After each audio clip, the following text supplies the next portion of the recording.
Brock. Yeah, I want to And ask. that's a value. I want to ask based on both your responses, because I think it applies not just to denim brands, but to anyone that has a brand or is thinking of starting a brand. If we work off the assumption that vintage is the best, most sustainable way to create a brand and to not unnecessarily harm the environment and the planet, what are the best practices or what advice can you give people that have a brand or work at a brand that want to speak to that consumer, to that future consumer that does want to shop vintage, but at the same time is looking for something new? Try it on. To brand, I would say produce less and produce better.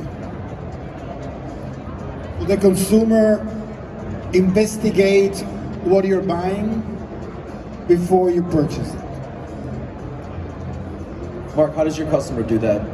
How does your customer experience The that? customer in American Rag buys new and vintage and then mixes it. I mean, he doesn't have a certain philosophy, and basically he has his own point of view, his own style, and basically he does it his way or her way. So if they could come in and they could buy all vintage in one visit, or sometimes they come in they don't buy any vintage, and it's also for us who are in the business of making proposals of an offering to the customer to put things together in an interesting, creative way and to propose it to people. Nobody has to take our advice, but we just make a proposal to them and they decide. So, so there's a creative way of merchandising, and that's really important. And I know, I'll bet there's people here that are sellers, retailers that have stores and stuff. How many times have you had something that, quote, doesn't sell, and you reimagine it, you re-merchandise it, and it flies? So, it's being alert and creative. I mean, right. I want to ask a question around denim and maybe a little bit more around the uniform. We can throw military in there, we can throw workwear, because it is all, for some reason, especially within the world of street culture, which we cover at Highsnobiety for 15 years now, these have sort of become staples within a design today.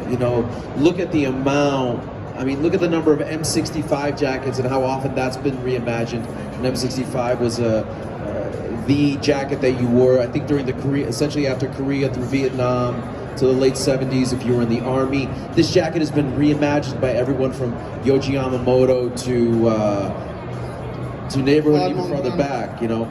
Everyone's been going, for years, this is something that's been referred to. And what's interesting is that subculture has always turned to sort of the uniform or the staple. I want to ask around denim, what is it about denim, and maybe it's an obvious question, that makes it so easy for anybody to wear? Even though I know you're not wearing it right now, Maurizio. And Mark, your clientele specifically, why is your client drawn to you for the denim? Business in my mind is also survival, okay? And I have a pretty simple business philosophy. I seek pleasure, I avoid pain, okay?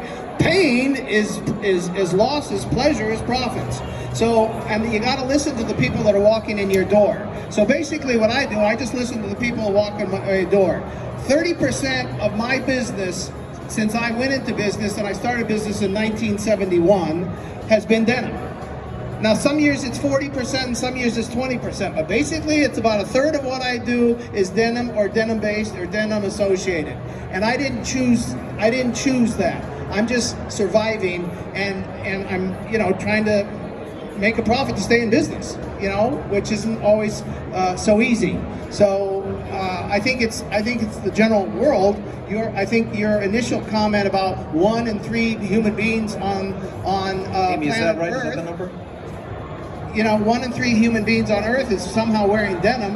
That's also been my experience at American Rag since the beginning, or denim associated products. I mean, that's been my experience, and it's not, I'm happy to change and sell something else, but that's what people are asking me for. Yeah.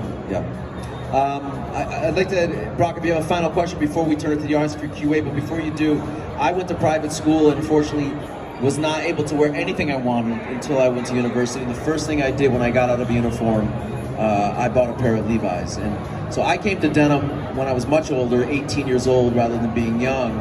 And I can't stop wearing them today. And I think we all sort of have that story as well. Brock? Yeah, I mean, I obviously do have a lot of questions for these guys, but I'd like to turn it over to you guys and see if there's anything you want to ask them directly, or Jeff and I for that matter. Do you guys have a mic to pass around? Yeah. There is a mic. So yeah, if you have any questions, feel free.